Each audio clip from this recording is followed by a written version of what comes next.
মল্লিকের বাংলা জ্যামিতি পড়তে হয়েছিল। লেখক ছেলেবেলায় কার লেখা জ্যামিতি পড়েছিলেন? পেন্সিল দিয়ে দাগ দিয়ে রাখুন ব্রহ্মমোহন মল্লিকের বাংলা জ্যামিতি। এই ব্রহ্মমোহন মল্লিক আরও অনেক 3-4টে নাম দিয়ে দেবে, তোমরা এইখানে ঠিক দেবে। খুব গুরুত্বপূর্ণ, প্রায়ই পড়ে আমি দেখেছি। এক নির্দিষ্ট সীমাবিশিষ্ট সরল রেখার উপর এক সমবাহু ত্রিভুজ অঙ্কিত করিতে হইবে।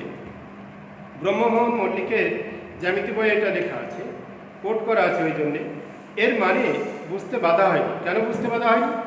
তারা ইংরেজি জানেন না বা অতি অল্প জানেন, কিন্তু বাংলায় তারা দক্ষ। কারণ ভাষাগত বিরোধী সংস্কার ছিল না, বাংলা ভাষাতে তারা চর্চা করেন, অতএব কোনো এখানে বিরোধিতা নেই। কিন্তু যারা ইংরেজি জিওমেট্রি পড়েছে, ইংরেজি জ্যামিতি পড়েছে, তাদের কাছে উক্ত প্রতিজ্ঞা বাক্যটি সুশ্রাব্য ঠেকবে না, ওটা খুব ভালো একটা মনে হবে না যারা ইংরেজি বই পড়েছে। কারণ কি, তাদের কাছে বাংলাটা একটু দুর্বোধ্য মনে হবে, তার মানও স্পষ্ট হবে না, যেহেতু তারা ইংরেজিতে দক্ষ। যে লোক আজন্ম ইজার পড়েছে, ইজার মানে ফুল প্যান্ট, যে লোক আজন্ম ইজার পড়েছে মানে ফুল প্যান্ট পরেছে, তার পক্ষে হঠাৎ ধুতি পরা অভ্যাস করা একটু শক্ত। আচ্ছা, আমাদের সরকার ক্রমে ক্রমে রাজকার্যে দেশি পরিভাষা চালাচ্ছেন, তাতে অনেকে মুশকিলে পড়েছেন, কারণ তাদের নতুন করে শিখতে হচ্ছে। আচ্ছা, এটি প্রথম শ্রেণীর লোকদের কথা এখানে বলা হয়েছে। পূর্বোক্ত শ্রেণীর পাঠক যখন বাংলায় বিজ্ঞান শেখে, তখন ভাষার জন্য তার বাধা হয় না। কেন? তারা বাংলা ভাষায় দক্ষ, সেজন্য ভাষার জন্য তাদের কোনো বাধা হবে না। শুধু বিষয়টি যত্ন করে বুঝতে হয়। পাশ্চাত্য দেশের শিক্ষার্থীর চেয়ে তাকে বেশি চেষ্টা করতে হয় না। পাশ্চাত্য দেশের শিক্ষার্থী বলতে তারা ইংরেজি ভাষায় একটু দক্ষ, তাদের একটু চেষ্টা করে শিখতে হবে বাংলাটা। কিন্তু যারা বাংলা জানে, তাদের কাছে খুব একটা অসুবিধা হওয়ার কথা নয়। কিন্তু দ্বিতীয় শ্রেণী কথাটাই আসছে। লেখক এখানে বলছেন, দ্বিতীয় শ্রেণীর পাঠক যখন বাংলা ভাষায় লেখা বৈজ্ঞানিক সন্দর্ভ পড়ে, সন্দর্ভ মানে কিন্তু রচনা, বৈজ্ঞানিক রচনা যখন দ্বিতীয় শ্রেণীর পাঠক পড়েন, তখন তাকে পূর্ব সংস্কার দমন করে, অর্থাৎ ইংরেজির প্রতি অতিরিক্ত পক্ষপাত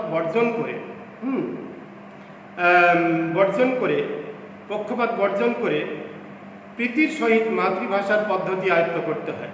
খুব ভালোবেসেই এই বাংলায় লেখা বৈজ্ঞানিক প্রবন্ধ শিখবার জন্য উদ্যোগ নিতে হয় তাকে। এই কারণে পাশ্চাত্য পাঠকের তুলনায় তার পক্ষে একটু বেশি চেষ্টা আবশ্যক। তাহলে আমরা কিন্তু এ পর্যন্ত 5 নম্বরের একটি প্রশ্ন করলাম, সেটি আরও একবার রিপিট করে এটার থেকে বেরিয়ে যাব।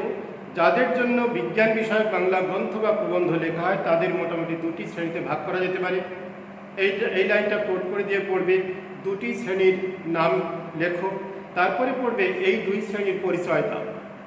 ঠিক আছে? আচ্ছা, অনেকে দেখছি পড়াশোনার প্রতি তো মন নেই, অনেকের নানান রকম বৃষ্টি হচ্ছে, অমুক তমুক কত কি লিখে যাচ্ছে এখানে। আচ্ছা, দেখো, এই 5 নম্বরের প্রশ্ন এটা বললাম, আর এর মধ্যে 1 নম্বরের যেগুলো আছে সেগুলো বলে যাচ্ছি। বাংলা ভাষায় বিজ্ঞান চর্চায় এখনও নানা রকম বাধা আছে।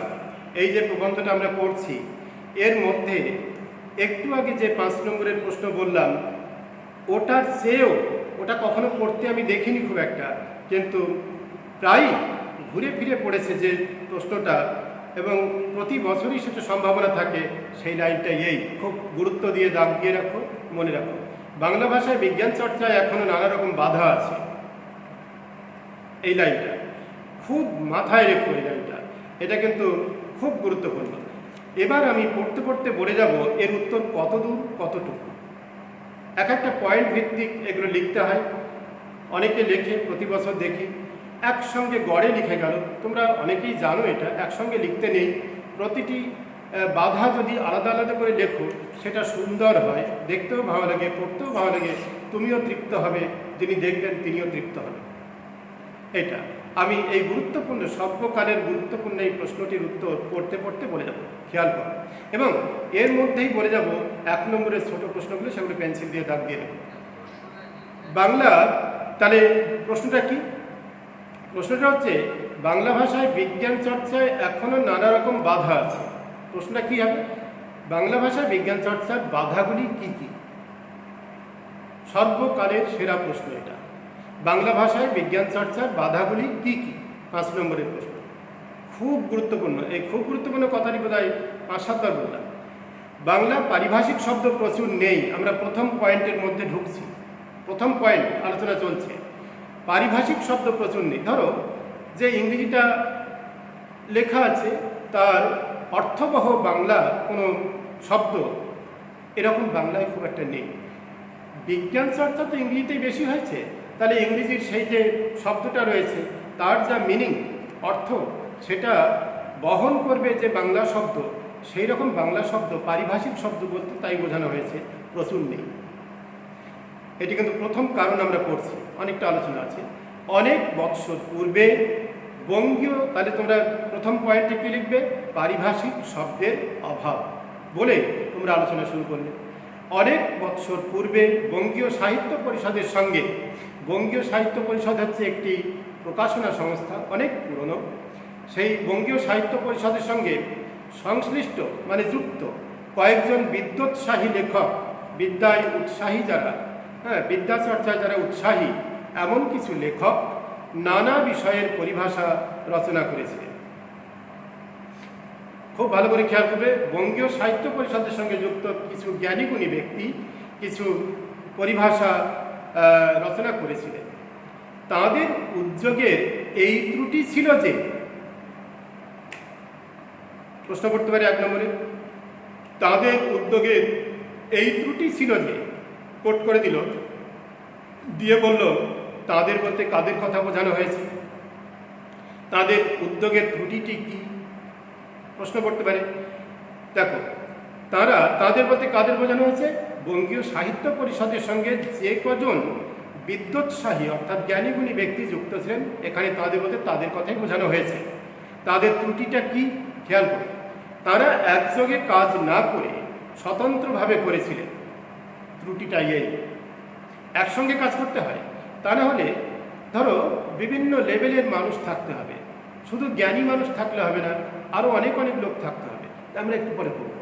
আচ্ছা, স্বতন্ত্রভাবে একযোগে কাজ না করে স্বতন্ত্রভাবে মানে আলাদা আলাদাভাবে কাজ করেছিলেন। তার ফলে সংকলিত পরিভাষার সাম্য হয়নি। ফলে একজন যে পরিভাষা তৈরি করেছেন যে ইংরেজিটার, আরেকজন সেই ইংরেজিটার অন্য একটা পরিভাষা তৈরি করেছেন, সামঞ্জস্য হয়নি। এটা ত্রুটি। ফলে কোনটি গ্রহণযোগ্য কোনটি গ্রহণযোগ্য নয় এ নিয়ে বিতর্ক ছিল। আচ্ছা, সংকলিত পরিভাষা সাম্য হয়নি, একই ইংরেজি সংজ্ঞার বিভিন্ন প্রতিশব্দ রচিত হয়েছে। এই একটা ইংরেজি তার বিভিন্ন রকম মিনিং বহনকারী শব্দ তৈরি করেছেন একজন। তাহলে কি ত্রুটি বুঝলে? যে সবাই আলাদা আলাদাভাবে পরিভাষা তৈরি করার জন্য তাদের ওই পরিভাষা রচনাটা সফল হয়নি, এটা তাদের ত্রুটি, আলাদা আলাদা করে তৈরি করার জন্য। আবার একটা 1 নম্বরের প্রশ্নের মধ্যে ঢুকছি, দেখো, পেন্সিল দিয়ে দাগ দেবে। 1936 সালে কলিকাতা বিশ্ববিদ্যালয়ে যে পরিভাষা সমিতি নিযুক্ত করেছিলেন, প্রশ্ন হবে কলিকাতা বিশ্ববিদ্যালয়ে যে পরিভাষা সমিতি নিযুক্ত করেছিলেন তার সালটি হলো 1936, 1935, 1930, এরকম নানান রকম অপশান দেওয়া থাকে। 1936টা মনে রাখতে হবে। বা উল্টে প্রশ্ন হবে কলিকাতা বিশ্ববিদ্যালয় পরিভাষা 1936 সালে পরিভাষা সমিতি নিযুক্ত করেছিলেন কোন সংস্থা? কলিকাতা বিশ্ববিদ্যালয়। এভাবে কম প্রশ্ন হয়, কিন্তু ওই সালটা চেয়ে বেশি প্রশ্ন আমি দেখেছি। তাতে বিভিন্ন বিজ্ঞানীর অধ্যাপক চিন্তা করে এই পরিভাষা সমিতিতে ছিলেন কে কে? প্রশ্ন করতে পারে কে কে এই পরিভাষা সমিতিতে ছিলেন? অধ্যাপক, বিজ্ঞানের অধ্যাপক, ভাষা তত্ত্বজ্ঞ, ভাষায় যাদের ব্যুৎপত্তি আছে, যাদের অধিকার আছে, দখল আছে, জ্ঞান আছে, সংস্কৃতজ্ঞ, সংস্কৃত যারা পণ্ডিত ব্যক্তি, এবং কয়েকজন লেখক। মনে রেখো, তিনটি কথা মনে রেখো। এই পরিভাষা সমিতিতে ছিলেন বিজ্ঞানের অধ্যাপক, ভাষা জ্ঞানী, সংস্কৃতজ্ঞ পণ্ডিত এবং কয়েকজন লেখক একযোগে কাজ করেছিলেন। বঙ্গীয় সাহিত্য পরিষদ যেটি ভুল করেছিল, এরা ছিলেন কিন্তু সবাই আলাদা আলাদা কাজ করেছিলেন, ফলে পরিভাষা রচনা সফল হয়নি। কিন্তু এখানে কলিকাতা বিশ্ববিদ্যালয়ে যে সমিতি নিযুক্ত করলেন, তাতে করে এই মানুষ, এই বিদ্বজ্জন মানুষ, তারা প্রত্যেকেই একসঙ্গে বসে পরিভাষা তৈরি করলেন। তার ফলে তাদের চেষ্টা অধিকতর সফল হয়েছে। প্রশ্ন, এই লাইনটা তুলে প্রশ্ন হয়, তার ফলে তাদের চেষ্টা অধিকতর সফল হয়েছে, বহুবার পাবে তুমি টেস্ট পেপারে। কাদের চেষ্টা কেন সফল হয়েছে বুঝতেই পারছো? হ্যাঁ, তোমরা সবাই বুঝতে পেরেছো কাদের চেষ্টা কেন সফল হয়েছে। 1936 সালে কলিকাতা বিশ্ববিদ্যালয়ে যে পরিভাষা সমিতি গঠন করেছিলেন, সেই পরিভাষা সমিতিতে বিজ্ঞানের অধ্যাপক, ভাষাতত্ত্বজ্ঞ, সংস্কৃতজ্ঞ পণ্ডিত এবং কয়েকজন লেখক একসঙ্গে কাজ করেছিলেন বলেই পরিভাষা তৈরির কাজে তারা অধিকতর সাফল্য লাভ করেছিলেন। উত্তর হয়ে গেল।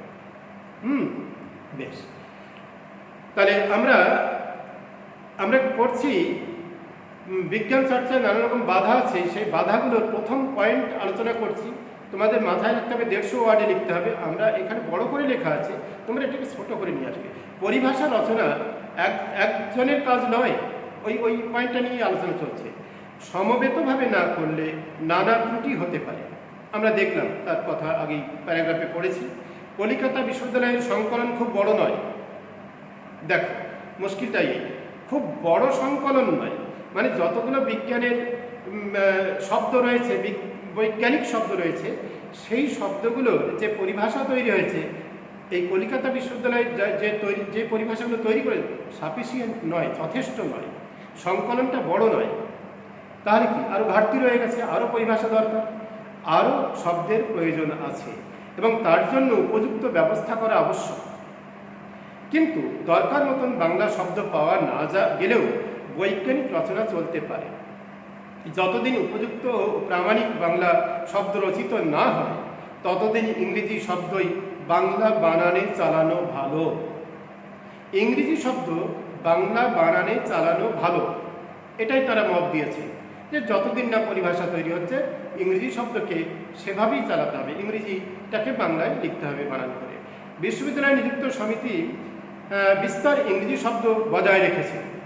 তারা বিধান দিয়েছেন, তারা তাদের নিয়মাবলীর মধ্যে বলেছেন যে নবাগত রাসায়নিক বস্তুর ইংরেজির নামই বাংলা বানানে চলবে। নতুন যে নামগুলো এসছে সেগুলোকে বাংলায় বানান করে লিখলেই চলবে, যেমন অক্সিজেন, প্যারাডাইক্লোরোবেনজিন। উদ্ভিদ ও প্রাণীর জাতিবাচক বা পরিচয়বাচক অধিকাংশ ইংরেজি সার্বজাতিক, ইন্টারন্যাশনালের বাংলা হচ্ছে সার্বজাতিক নামও বাংলায় চালানো যেতে পারে, যেমন ম্যালভাসি, হর্ন, আর্থ্রোপোডা, ইনসেক্টা ইত্যাদি। এই আমরা প্রথম পয়েন্টটা কিন্তু পড়লাম। প্রথম পয়েন্টের নাম কি দিয়েছিলাম? পারিভাষিক শব্দের অপ্রতুলতা, পারিভাষিক শব্দের অভাব। এতটা লেখা আছে, তোমরা তো এতটা লিখলে 150 ওয়ার্ডে শেষ করতে পারবে না, এটাকে ছোট করে লিখবে। মূল কথা হচ্ছে পরিভাষার অভাব। 2 নম্বর পয়েন্টের মধ্যে আমরা যাচ্ছি। 2 নম্বর পয়েন্ট মানে বিজ্ঞান চর্চায় নানা রকম বাধা আছে, তার 2 নম্বর পয়েন্টে যাচ্ছি। খুব গুরুত্বপূর্ণ প্রশ্ন কিন্তু এটা। দেখো, যে প্রশ্ন পড়ছি আমরা, পাশ্চাত্য দেশের তুলনায় এদেশের জনসাধারণের বৈজ্ঞানিক জ্ঞান নগণ্য। তাহলে এই পয়েন্টটা তুমি কি লিখবে? যে এদেশের মানুষের বৈজ্ঞানিক জ্ঞানের অপ্রতুলতা, এরকম লিখতে পারো। লিখে এই পয়েন্টটা একটু ব্যাখ্যা যেটুকু করা আছে এরকমভাবে তোমরা লিখবে। বৈজ্ঞানিক জ্ঞান নগণ্য মানে খুব যথেষ্ট নয়। প্রাথমিক বিজ্ঞানের সঙ্গে কিঞ্চিত পরিচয় না থাকলেও কোনো বৈজ্ঞানিক সন্দর্ভ বোঝা কঠিন। একটা বিজ্ঞান বিষয়ক প্রবন্ধ পড়তে গেলে বা জানতে গেলে তো একটু জ্ঞানগম্যী থাকতে হবে, কিন্তু এখানে বলা হচ্ছে প্রাথমিক বিজ্ঞানের সঙ্গে কিঞ্চিত পরিচয় না থাকলেও কোনো বৈজ্ঞানিক সন্দর্ভ বোঝা কঠিন। একটুখানি পরিচয় তো থাকতে হবে, প্রাথমিক পরিচয়, তাহলে তো বিজ্ঞান ভিত্তিক ব্যাপারগুলো বোঝা যাবে। হ্যাঁ, এখানে বৈজ্ঞানিক জ্ঞান নগণ্য। তাহলে কী করে তারা বুঝবে? ইউরোপ আমেরিকায় পপুলার সায়েন্স লেখা সুসাধ্য। কেন না, তাদের বৈজ্ঞানিক জ্ঞানের প্রাথমিক ধারণা রয়েছে, প্রাথমিক বৈজ্ঞানিক জ্ঞানটা রয়েছে। পপুলার সায়েন্স লেখা সুসাধ্য এবং সাধারণের তা সহজেই বোঝে। কিন্তু আমাদের দেশের বর্তমান অবস্থা তেমন নয়। বয়স্কদের জন্য যা লেখা হয় তাও প্রাথমিক বিজ্ঞানের মতন গোড়া থেকে না লিখলে বোধগম্য হয় না। তাহলে এখানে লিখতে হয় গোড়া থেকে। বয়স্কদের জন্য যদি লেখা হয় তাহলেও গোড়া থেকে লিখতে হবে। হ্যাঁ, আর ওখানে কি হয়, পাশ্চাত্যে কি হয়, গোড়া থেকে লিখতে হয় না, কারণ গোড়ার জ্ঞানগম্যী তাদের আছে, কিন্তু আমাদের এখানে মানুষের সেই ধারণা নেই। জনসাধারণের জন্য যারা বাংলায় বিজ্ঞান লেখেন তারা এ বিষয়ে অবহিত না হলে তাদের লেখা জনপ্রিয় হবে না। 1 নম্বরের প্রশ্ন হতে পারে। তাদের লেখা জনপ্রিয় হবে না।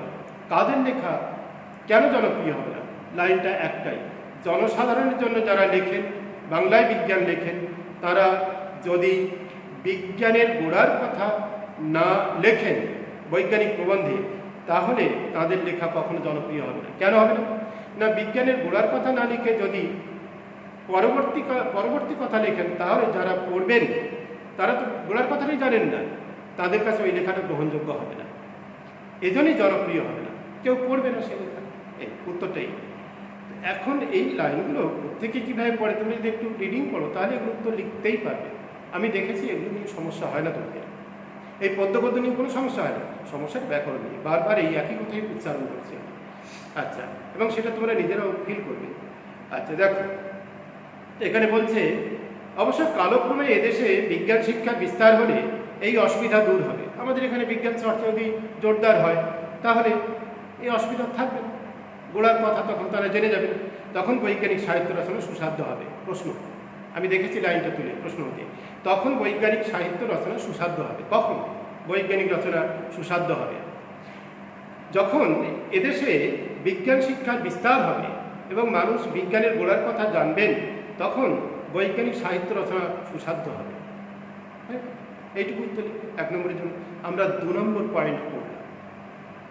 হ্যাঁ, ওই একটি সাংঘাতিক ভালো প্রশ্নের 2 নম্বর পয়েন্ট আমরা পড়লাম। 3 নম্বর পয়েন্টের মধ্যে ঢুকছি। বিজ্ঞান আলোচনার জন্য যে রচনা পদ্ধতি আবশ্যক তা অনেক লেখক এখনও আয়ত্ত করতে পারেননি। তাহলে কী লিখবে? এই পয়েন্টের নাম কি দেবে? এখানে দেবে যে রচনা পদ্ধতি সম্পর্কে অজ্ঞতা, বৈজ্ঞানিক রচনা পদ্ধতি সম্পর্কে অজ্ঞতা, এই পয়েন্ট দিয়ে এখন কি লেখা হচ্ছে দেখো তো, লেখক কি আলোচনা করছেন।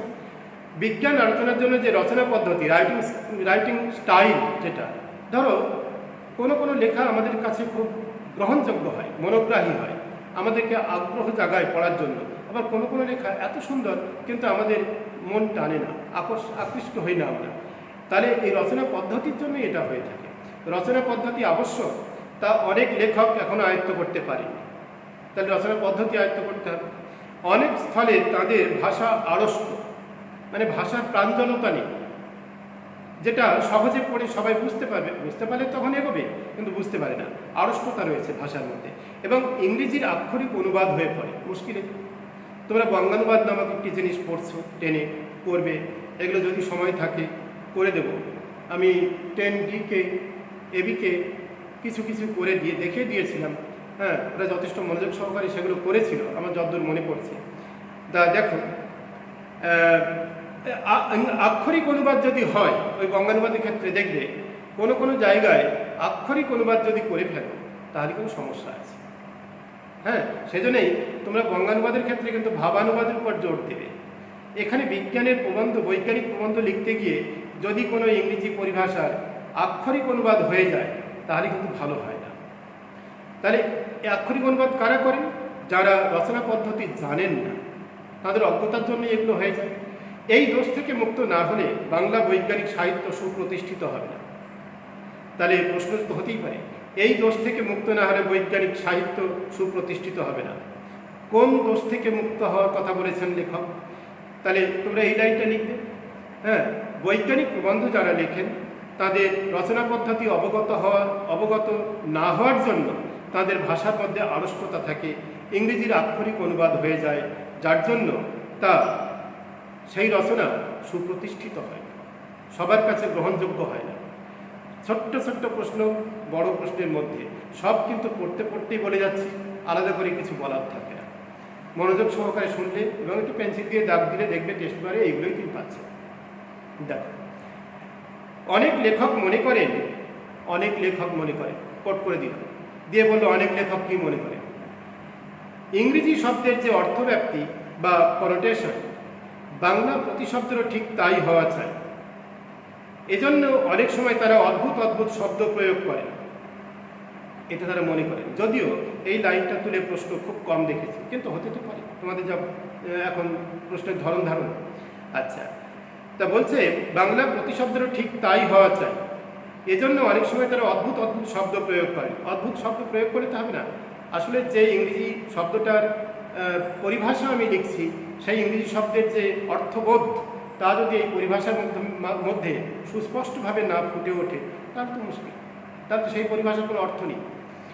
ইংরেজি সেন্সিটিভ শব্দ নানা অর্থে চলে, যেমন সেন্সিটিভ পার্সন, উন, প্ল্যান, ব্যালেন্স, ফটোগ্রাফিক পেপার ইত্যাদি।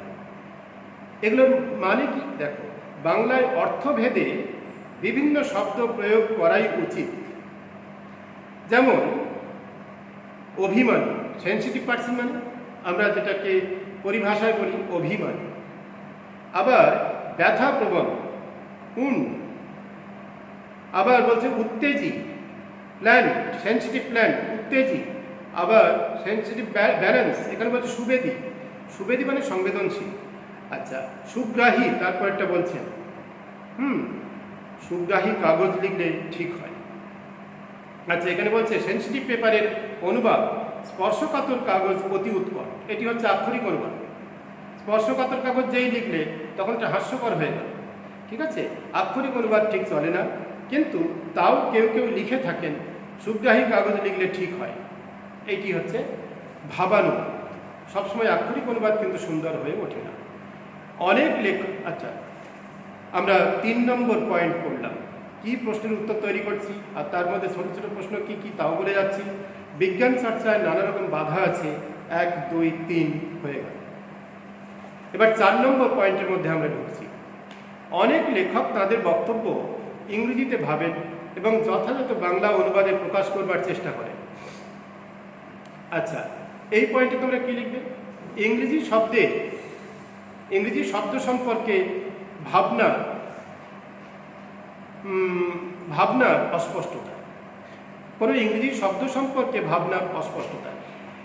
তাদের বক্তব্য ইংরেজিতে ভাবেন, যথাযথ বাংলা অনুবাদে প্রকাশ করবার চেষ্টা করেন, এতে রচনা উৎকট হয়। বহুবার আমি দেখেছি টেস্ট পেপারে, এতে রচনা উৎকট হয়। 1 নম্বরের প্রশ্ন, রচনা কিসে উৎকট হয়? আগের লাইনটাই লিখবে। অনেক লেখক তাদের বক্তব্য ইংরেজিতে ভাবেন আর লিখছেন কিসে? বাংলায়। আমরা পড়ছি কিন্তু বাংলা ভাষায় বিজ্ঞান চর্চার অসুবিধাগুলো। তাহলে অনেক লেখক ইংরেজিতে ভাবলেন এবং বাংলা অনুবাদে প্রকাশ করবার চেষ্টা করলেন সেইটা, তার যে ভাবনার ঘাটতির জন্যই লেখাটা সুন্দর হবে না, এতে রচনা উৎকট হয়। আগের লাইনটা কিন্তু তুলে দিতে হবে এর উত্তরের জন্য। এতে রচনা উৎকট হয়। রচনা কিভাবে উৎকট হয় তখন এই আগের লাইনটা দেবে। The atomic engine has not even reached the blueprint stage. পরমাণু ইঞ্জিন নীল চিত্রের অবস্থাতেও পৌঁছায়নি। অদ্ভুত হাস্যকর একটা বঙ্গানুবাদ। পরমাণু ইঞ্জিন নীল চিত্রের অবস্থাতেও পৌঁছায়নি, এর কোনো অর্থবোধই হলো না, অথচ বঙ্গানুবাদ হয়ে গেল। হ্যাঁ, কেন এরকম হলো না? ইংরেজিতে ভেবেছেন, ইংরেজির ভাবনাটা বাংলায় এভাবে লিখলে অর্থবোধ হলো না। সেজন্যই এরকম বর্ণনা বাংলায় ভাষায় প্রকৃতি বিরুদ্ধ। এরকম বর্ণনা চলে না, বাংলায় এভাবে অর্থবোধ করা যায় না। তাহলে কি লিখতে হবে? একটু ঘুরিয়ে লিখলে অর্থ সরল হয়। পরমাণু ইঞ্জিনের নকশা পর্যন্ত এখনো প্রস্তুত হয়। এইটি হচ্ছে এর সত্যিকারের অনুবাদ। ওই ইংরেজিটার সত্যিকারের অনুবাদ এইটা। When sulfur burns in air, the nitrogen does not take part in the reaction. যখন গন্ধক হাওয়ায় পড়ে তখন নাইট্রোজেন প্রতিক্রিয়ায় অংশগ্রহণ করে না। এরকম মাছি মারা নকল না করে ইংরেজিতে ভেবেছেন, ইংরেজিতে ভাবার জন্যই এরকম গোলমালটা হয়েছে। মাছি মারা নকল না করে নাইট্রোজেনের কোনো পরিবর্তন হয় না লিখলে বাংলা ভাষা বজায় থাকে। তাহলে এই যে বঙ্গানুবাদের ক্ষেত্রে লেখককে সচেতন থাকতে হবে, ইংরেজিতে নয়, বাংলা লিখতে গেলে বাংলার মতো করে ভাবতে হবে। এটি আমরা পড়লাম 4 নম্বর পয়েন্ট। তোমরা যদি প্রতিটি পয়েন্ট এরকম তোমরা যদি একটু পয়েন্ট করে করে লেখো, নম্বর কে দেবে না? নম্বর তো 5-এ 5 দিই, কিন্তু বলো 4 নম্বর পয়েন্টের হেডিংটা কি বললেন একবার? আচ্ছা, 4 নম্বর পয়েন্টে লিখবে বাংলা ভাষায় বৈজ্ঞানিক প্রবন্ধ লিখতে গিয়ে ইংরেজিতে ভাবনার কি বলবো অস্পষ্টতা। ইংরেজিতে ভাববার জন্য অস্পষ্টতা, এরকম একটা লিখে দাও। আচ্ছা, 5 নম্বর পয়েন্টে আমরা ঢুকছি, কিন্তু আরেকটি পয়েন্ট 5, 6, 7 পর্যন্ত পয়েন্ট আছে। 5 নম্বর পয়েন্ট, অনেকে মনে করেন পারিভাষিক শব্দ বাদ দিয়ে বক্তব্য প্রকাশ করলে রচনা সহজ হয়। এত গুরুত্বপূর্ণ একটা উত্তর পড়লাম, ভাবা যায় না। পেন্সিল দিয়ে দাগ দাও, এর বাইরে কিছু পাবে না টেস্টের বাইরে, আমি গ্যারান্টি দিয়ে বলছি। এই ধারণা পুরোপুরি ঠিক নয়। প্রশ্ন হবে, এই ধারণা পুরোপুরি ঠিক নয়, এই ছোট্ট লাইনটা তুলে প্রশ্ন হবে। আরেকবার বলছি, এই ধারণা পুরোপুরি ঠিক নয়। এইটা কোট করে দিয়ে বলবে কোন ধারণা ঠিক নয়। আগের লাইনটা অবিকল তুমি কোট করবে কি? অনেকে মনে করেন পারিভাষিক শব্দ বাদ দিয়ে বক্তব্য প্রকাশ করলে রচনা সহজ হয়। আমি খাতা দেখতে গিয়ে দেখেছি এই ল্যাঙ্গুয়েজটা, এই বাক্যটা নিজে কেরামতি করে এমন একটা করেছে যে সেটা একটা অদ্ভুত রকমের হয়েছে। এই বাক্যটাকে আমি বারবার বলছি, এই নিয়ে 3, 4 বার 5 বার বললাম, তোমরা আরও খেয়াল করো। এই ধারণা পুরোপুরি ঠিক নয়, আগের লাইনটাকে হুবহু আনবে। এইটাকে তুমি যদি কেরামতি করে অন্যরকম রূপদান করো, তাহলে সেটা অসুবিধা হয়ে যায়। তোমরা বলো, তর্ক শুরু করো, না এটা তো আমি ঠিক করেছি, ঠিকই তো লিখেছি। এটা দেখো, পারিভাষিক শব্দ বাদ দিয়ে বক্তব্য প্রকাশ করলে রচনা সহজ হয়, এই ধারণা। জাস্ট ওই লাইনটা কিন্তু মুখস্থ করেই বলবে। 1 নম্বরে, স্থান বিশেষে পারিভাষিক শব্দ বাদ দেওয়া চলে। যেমন অমেরুদণ্ডীর বদলে লেখা যেতে পারে যেসব জন্তুর শির দাঁড়ার নেই। কিন্তু আলোক তরঙ্গের বদলে আলোর কাঁপন বা নাচন লিখলে কিছুমাত্র সহজ হয় না। আচ্ছা, আলোর কাঁপন বললে আমাদের কাছে একটু হাসি ব্যাপার হয় না? আলোর কাঁপন, আলোক তরঙ্গ। হ্যাঁ হ্যাঁ, বলো। 5 নম্বর পয়েন্টটা কি বললাম এখনো? 5 নম্বর পয়েন্টটা বলিনি এখন। আচ্ছা, 5 নম্বর পয়েন্টটা লেখো যে পারিভাষিক শব্দ বাদ দিয়ে বৈজ্ঞানিক রচনা করার প্রবণতা। পারিভাষিক শব্দ বাদ দিয়ে বাংলা ভাষায় বৈজ্ঞানিক রচনা করা, বৈজ্ঞানিক প্রবন্ধ লেখার প্রবণতা। এখানে বলছে কি, পারিভাষিক শব্দ বাদ দিয়ে বক্তব্য প্রকাশ করলে রচনা সহজ হয়। তাহলে এইটাকে বাদ দিয়ে যদি রচনা করা হয়, তাহলে সহজ হয় যাদের ধারণা, তারা ভুল ভাবনা ভাবছে। ঠিক আছে? পারিভাষিক শব্দ বাদ দিয়ে বৈজ্ঞানিক প্রবন্ধ রচনা করার প্রবণতা। আচ্ছা, তখন তোমরা বলবে এই প্রবণতা ভুল। আচ্ছা দেখো, আলোক তরঙ্গের বদলে আলোক কাঁপন বা নাচন লিখলে কিছুমাত্র সহজ হয় না, এটা ভালো দাঁড়ায় না, ভালো লাগে না। পরিভাষার উদ্দেশ্য ভাষার সংক্ষেপ এবং অর্থ সুনির্দিষ্ট করা। পেন্সিল দিয়ে দাগ দাও, পরিভাষার উদ্দেশ্য বলে এবার নানান রকমের অপশান দিয়ে দিলাম, বা 1 নম্বরের জন্য পরিভাষার উদ্দেশ্য কি বলে দিলাম। একেবারে আমি বলবো অবিকল মুখস্থ করে। কি মুখস্থ করবে? ভাষার সংক্ষেপ এবং অর্থ সুনির্দিষ্ট করা, এর বাইরে কোনো কথা লিখবে না। ভাষার সংক্ষেপ এবং অর্থ সুনির্দিষ্ট করা। পরিভাষার উদ্দেশ্য কি? পরিভাষার উদ্দেশ্য হলো ভাষার সংক্ষেপ এবং অর্থ সুনির্দিষ্ট করা। এবার দেখা যায় তোমাদের মেধার পরিচয় দিতে গিয়ে এটাকে এমন একটা রূপদান করবে যা মানে দুর্বোধ্য, আমাদের মেধা উঠে যায়, সেখানে ঢোকাই মুশকিল হয়ে যায়। তোমরা এইটুকু লিখবে, এইটুকু ভাষার সংক্ষেপ এবং অর্থ সুনির্দিষ্ট করা, এইটুকুই লিখবে, এর বাইরে কোনো কথা জুড়তে যেও না। আচ্ছা, আমার লক্ষ্য মানে তোমাদের লক্ষ্য, কিন্তু তোমাদের লক্ষ্য একটাই, আমি ক্লাসের মধ্যে বারবার এই কথা উচ্চারণ করেছি, নম্বর পাওয়া। নম্বর পেলে সবাই ভালো ছেলে বলছে, কে কতটা জেনেছে এটা কেউ যাচাই করছে না। একজন ভালো জানা ছেলে, সে আনলাকি একটা খারাপ নম্বর পেয়ে গেছে, তার মানে সে খারাপ নয়। তাহলে তোমরা কিন্তু লক্ষ্য রেখো নম্বর পাওয়ার দিকে। হ্যাঁ, নম্বর পাওয়ার দিকে খুব লক্ষ্য রেখো। সেজন্যেই তোমরা বেশি কেরামতি করতে যাবে না লেখার মধ্যে, একদম টু দি পয়েন্ট উত্তরটুকু লিখে দিয়ে থামতে হবে। আর দেখো, যদি বারবার কোনো বিষয়ের বর্ণনা দিতে হয় তবে অনর্থক কথা বেড়ে যায়। তাতে পাঠকের অসুবিধা হয়। তাহলে ব্যাখ্যাটা যদি বড় করা হয় তাহলে পাঠক ধৈর্য হারা, অত পড়তে ভালো লাগে না, সেজন্যই কথা বেড়ে যায়, তাতে পাঠকের অসুবিধা হয়। সাধারণের জন্য যে বৈজ্ঞানিক সন্দর্ভ লেখা হয়, সন্দর্ভ মানে আগে বলেছি রচনা, বৈজ্ঞানিক রচনা যেটা সাধারণের জন্য লেখা হয়, তাতে অল্প পরিচিত পারিভাষিক শব্দের প্রথমবার প্রয়োগের সময় তার ব্যাখ্যা দেওয়া আবশ্যক। শোনো, একটা পারিভাষিক শব্দ আমি কোনো দিন শুনিনি, জানি না, তাহলে প্রথম যখন প্রয়োগ হচ্ছে তখন তার ব্যাখ্যাটা দেওয়ার দরকার। তা নাহলে আমাদের কাছে সবার কাছে বোধগম্য হবে কী করে? প্রথমে যখন প্রযুক্ত হচ্ছে পরিভাষাটা, তখন তার ব্যাখ্যাটা জরুরি। এটাই কিন্তু লেখক বলছেন। এবং স্থল বিশেষে ইংরেজি নামটার এই পরিভাষা, তাহলে সবাই জেনে গেল যে হ্যাঁ, ইংরেজি পরিভাষার এই ইংরেজি শব্দের এই পরিভাষাটা এসছে, তাহলে তারপরে আর লিখতে হয়। কিন্তু পরে শুধু বাংলা পারিভাষিক শব্দটি লিখলেই চলে, কারণ কি সবাই তো জেনে গেল। তাহলে আমরা 5 নম্বর পয়েন্ট পড়ে ফেললাম। আমি জানি না, মাধ্যমিকের প্রশ্ন মনে পড়ছে না, তোমাদের হাতে হয়তো আছে, দেখো তো এই প্রশ্নটা এসছে কিনা।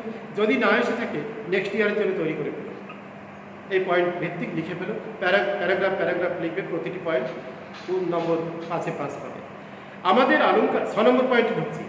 আমাদের আলংকারিকগণ শব্দের ত্রিবিধ কথা বলেছেন। আমি এটা পয়েন্টের নাম করে দেব। শব্দের ত্রিবিধ কথা বলেছেন, পেন্সিল দিয়ে আন্ডারলাইন এটা পড়ে। আলংকারিকগণ শব্দের যে ত্রিবিধ কথা বলেছেন সেগুলি কি কি? অভিধা, লক্ষণা, ব্যঞ্জনা। শব্দের ত্রিবিধ কথা বলেছেন, ত্রিবিধ মানে 3 রকমের কথা বলেছেন আলংকারিকগণ। সেইগুলি কি কি? অভিধা, লক্ষণা, ব্যঞ্জনা। অভিধা মানে মূল অর্থ, অভিধানগত যে মূল অর্থ, একটা শব্দের মূল অর্থ কি, আক্ষরিক অর্থটা কি, এটি হচ্ছে অভিধা। তোমাদের প্রশ্ন করতেই পারে অভিধা, লক্ষণা, ব্যঞ্জনা প্রতিটি পরিভাষার মানে লেখো। তখন তুমি লিখবে অভিধা মানে অভিধানগত অর্থ, অর্থাৎ মূল অর্থ। লক্ষণা মানে অভিধানগত অর্থের অতিরিক্ত, অভিধানে যা রয়েছে তার চেয়ে অতিরিক্ত কিছু। আমি এখানে উদাহরণ করে দেওয়া আছে। আর ব্যঞ্জনা মানে কি? গূঢ় অর্থ। একটা শব্দ দেওয়া আছে, তার অন্তর্নিহিত তাৎপর্যপূর্ণ যে অর্থটা, সেটা বোঝায়। এই ব্যাপারটা পরিষ্কার করে এখানে উদাহরণ দিয়ে দেওয়া আছে। প্রথমটি শুধু আবিধানিক অর্থ প্রকাশ করে বললাম, এগুলোই তোমাদের লিখতে হতে পারে অর্থ কী। যেমন দেশ, এর অর্থ ভারত ইত্যাদি, অথবা স্থান। কিন্তু দেশের লজ্জা এখানে লক্ষণীয়, দেশের অর্থ দেশবাসী। তাহলে কি হলো না, অভিধানগত অর্থ হলো দেশ মানে ভারত, কিন্তু এই দেশের লক্ষণা অর্থ কি হলো? দেশবাসী। মানে অভিধানগত অর্থের অতিরিক্ত হয়ে গেল দেশবাসী। অরণ্য, এর আবিধানিক অর্থ বন, কিন্তু অরণ্যে রোদন বললে ব্যঞ্জনার অর্থ হয় নিষ্ফল ক্ষেত। এর অর্থ তাহলে এটা হলো ব্যঞ্জনা। গূঢ় অর্থ, তাৎপর্যপূর্ণ যে অর্থ, নিষ্ফল ক্ষেত, এইটা। এই 3টে কিন্তু উদাহরণ দিয়ে লেখক বুঝিয়েও দিয়েছিলেন। আচ্ছা, সব প্রশ্ন বলো। লক্ষণা হচ্ছে অভিধানগত অর্থের অতিরিক্ত যেটা বোঝায়। আরও একবার, অভিধানগত অর্থের অতিরিক্ত যেটা বোঝাবে সেটা হচ্ছে তোমার লক্ষণা। আর অভিধা মানে অভিধানগত অর্থ, অর্থাৎ মূল অর্থ। আচ্ছা, আর ব্যঞ্জনা মানে গূঢ় অর্থ, কয় দীর্ঘ ঢয় শূন্য র, গূঢ় অর্থ বা তাৎপর্যপূর্ণ অর্থ, এটা ঠিক আছে। আর উদাহরণগুলো এখানে দিয়ে দিয়েছে।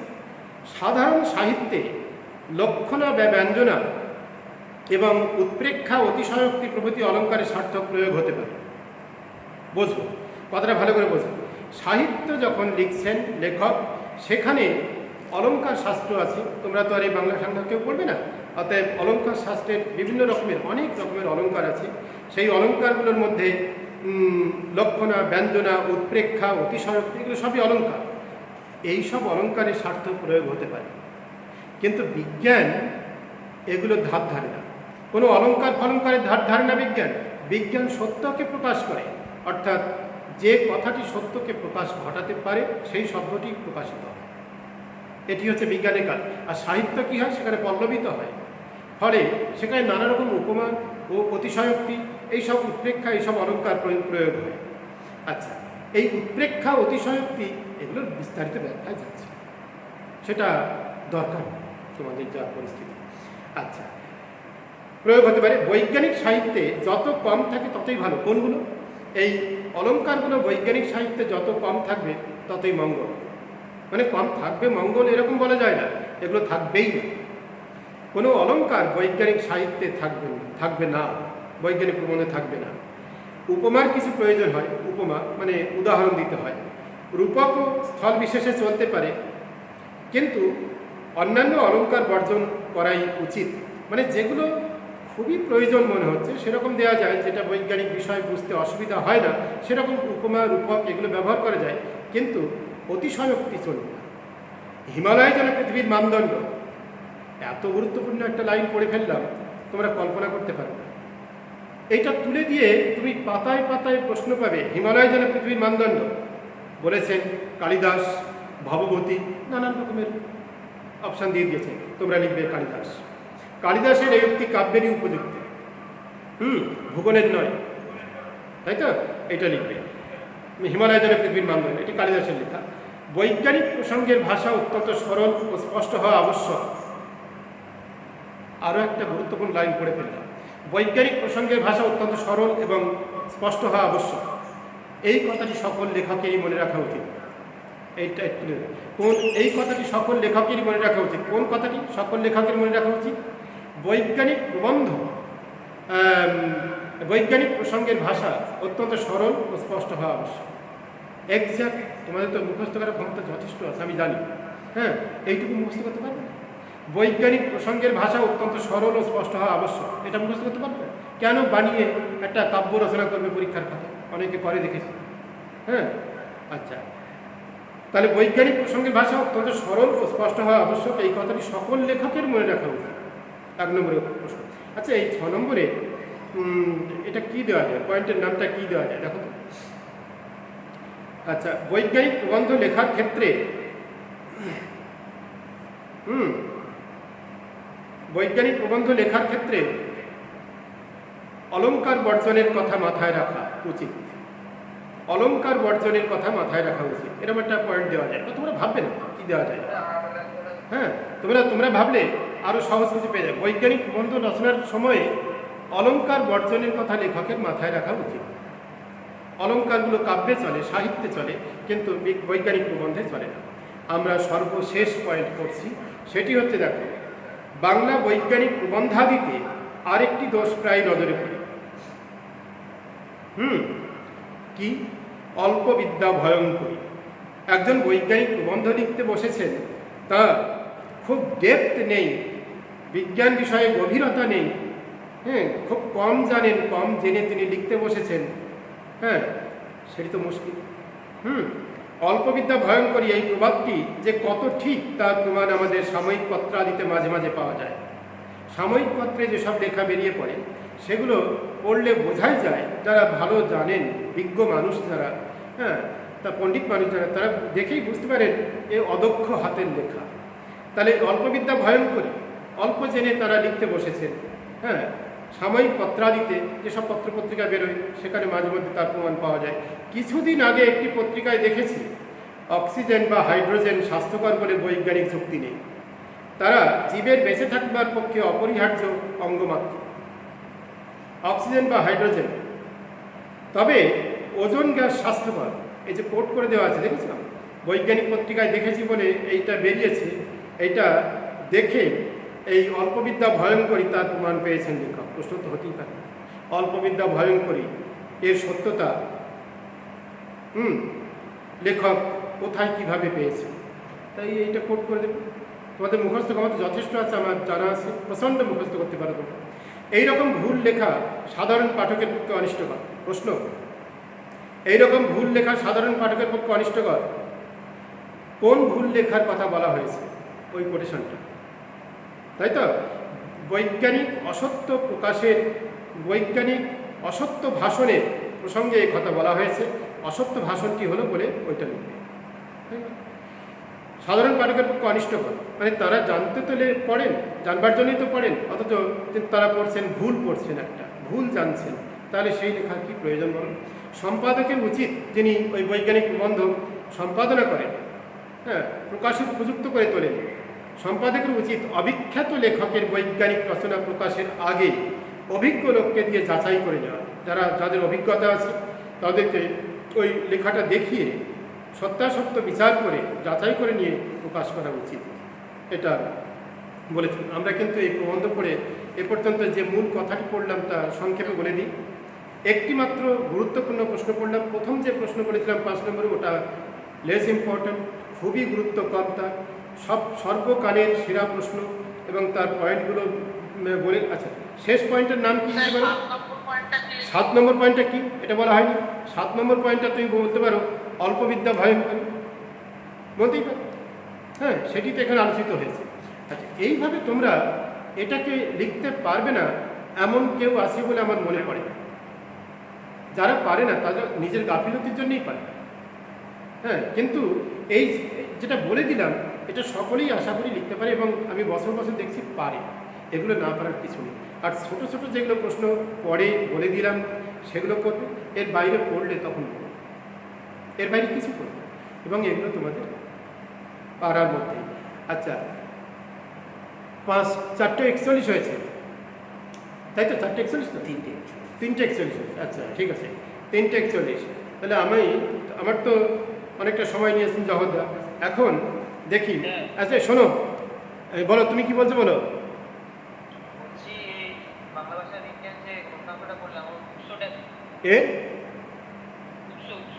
আচ্ছা, এর উৎসটা কি দেখো তো। এর উৎস আমি দেখিনি। ওই প্রথম দিকে আছে কিনা দেখো তো, বা শেষের দিকে পরিচিতির মধ্যে দেখো। হ্যাঁ, এখানে নেই। তাহলে হ্যাঁ হ্যাঁ, ওটা দেখে বলে দেবো। আচ্ছা শোনো, হ্যাঁ, বিচিত্রা গ্রন্থ, যাক সে দেখে বলে দেওয়া। বিচিন্তা, ওসব বেশ, ওগুলো খুব একটা আসে না। হ্যাঁ, সে আমি বলে দেবো, দেখে আসেও না ওগুলো। আমি যেটা বলছি, যারা তোমরা একটু বলবে আমাকে, সততার সঙ্গে বলবে, খুব সততার সঙ্গে বলবে। সেটা এই যে হোমওয়ার্কগুলো করতে বলেছিলাম, ওই যে ব্যাকরণগুলো, ওগুলো করতে পারোনি এমন কেউ আছো, বা লেখা হয়নি? আমি বলছি না শোনো, আমি বলছি এমসিকিউ তোমাদের লিখতে হবে না, এমসিকিউ লিখতে হবে না। এমসিকিউ তোমাদের টেস্ট পেপারে টিক মারলেই হবে, ওগুলো লেখার দরকার নেই। কিন্তু 2.4-এর প্রশ্নগুলো লিখতেই হবে। এমন কেউ আছে কি লেখনি?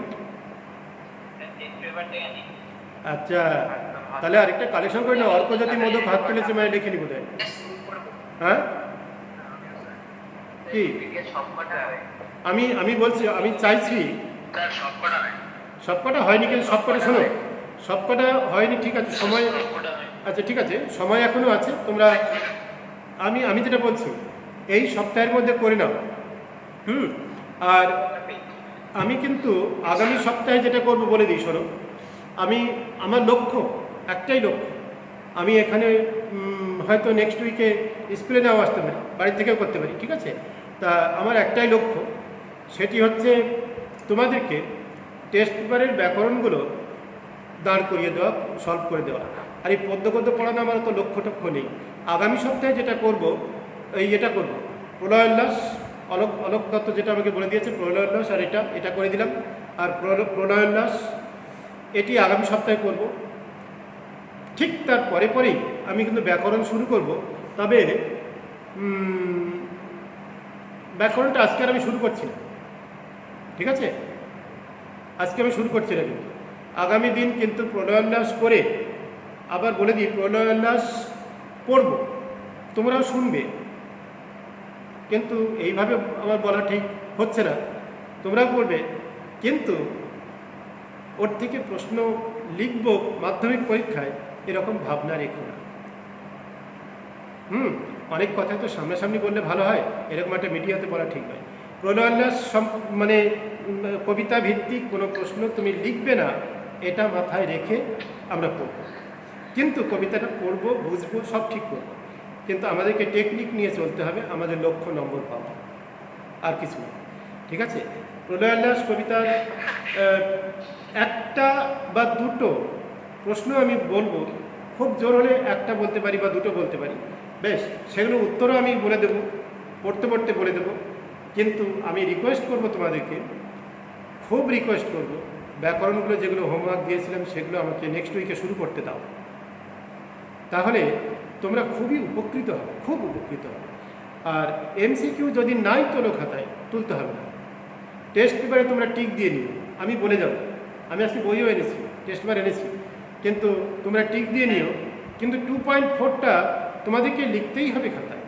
আমি প্রশ্নের উত্তরগুলো বলে যাব, তোমরা লিখবে, তোমাদের পড়তে হবে না। আমি বলে যাব। আর সমাজটা আজকে পাঠিয়ে দিচ্ছে, সনদদা পাঠিয়ে দেবে তোমাদের লিঙ্কে। আগামী সপ্তাহে বলবে ওইটার পরেও সমাজ পড়াতে হবে কি, তাহলে পড়ি, কোনো অসুবিধা। আর বাক্য পড়িয়ে দেবো, পড়িয়ে দেওয়ার পর ব্যাকরণ শুরু করবো। জানি না ব্যাকরণ নেক্সট উইকে শুরু হবে কিনা, প্রণয়োল্লাস, ওই যে সমাজ যদি পড়াতে হয় সব পড়লে আর হবে কিনা জানি না। ঠিক আছে, তাহলে আজকের মতো সমাজ আর কিসে কারক তো প্রথম মাতৃত্ব হয়ে গেছে। হ্যাঁ ঠিক, বাচ্চা বাক্যটা আমি পড়াবো, খুব বেশি হলে পড়াবো, খুব বেশি সময় লাগবে 7-8 মিনিট পড়াবো। আমি পড়ানোর চেয়ে অল্প একটু তোমাদেরকে বলবো, তোমরা আমাকে জানো যে অল্প বলবো, কিন্তু এমনই একটা জাদু আছে, যে জাদু বলে আমি পড়াবো 5 মিনিট বাচ্চা বাক্য, শুধু একটু ছুঁয়ে গেলাম, এবং আমি হলফ করে বলছি সেই ছুঁয়ে যাওয়াতেই তোমরাই বলতে পারবে, উত্তরগুলো তোমরা বলতে পারবে, এমন এটা। হ্যাঁ, নেক্সট উইকে 10 মিনিট বাচ্চা পড়িয়ে দেবো, দেখবে তোমরা সবাই পারবে। এটা প্রতি বছর আমি দেখছি, অসম্ভব কিছু নয়, সবাই। আচ্ছা ঠিক আছে, নেক্সট উইকে একটু শুরু করি না, আগামী সপ্তাহে প্রণয়োল্লাস করি, ঠিক আছে। আর সমাজটা এক্ষুনি আমি দিচ্ছি, হ্যাঁ ওগুলো একটু করবো, ঠিক আছে। এই করে আমরা শেষ করবো। হ্যাঁ খুব সহজ। আমি আমি আমি বলছি শোনো, টেস্ট পেপার যখন সলভ শুরু করব, আমি বলছি তখন তোমরা 2-3টে পেপারের পর, তারপরে তোমরা অনেক ম্যাক্সিমাম উত্তর তোমরা দিতে পারবে, এটা আমি বলছি, পারবেই দিতে। দেখো আমি টেস্ট পেপার শুরু করবো, তারপর দেখবো। তাহলে আজকের মতো চলে যায় নাকি, আজকে এই পর্যন্ত থাকবে।